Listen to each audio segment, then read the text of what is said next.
اجازه من یه پیامی به شنوندگانتون بدم. شرایط امروز جهان در شأن هیچ انسانی نیست.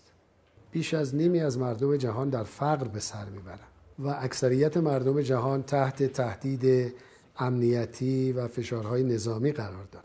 انحصار در قدرت و ثروت و رسانه فرصتها رو از ملتها و آحاد مردم سلب کرده. امروز مدیریت جهان بر پایه داروینیسم سیاسی داره جهان رو اداره میکنه.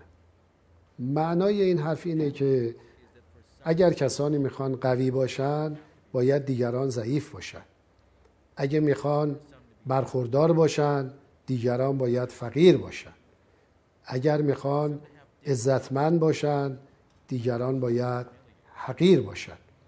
این تفکر ضد انسانی است و جهان رو به وضعی در آورده که مسابقه تسلیحاتی هم امنیت رو از همه گرفته و هم بخش مهمی از منابع و ثروت ملت‌ها رو صرف خرید تسلیحات میکنه و تسلیحات جز برای کشتن انسان‌ها نیست.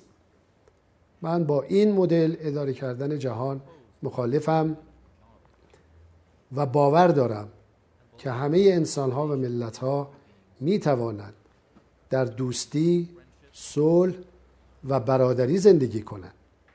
هیچ احدی نباید به دنبال سلطه بر دیگران باشه، به دنبال چپاول ثروت دیگران باشه. همه باید تلاش کنیم تک تک انسان‌ها محترم باشند، از ثروت طبیعی که خدا قرار داده به طور مساوی استفاده کنند و هیچ کس تحت سلطه دیگری نباشه.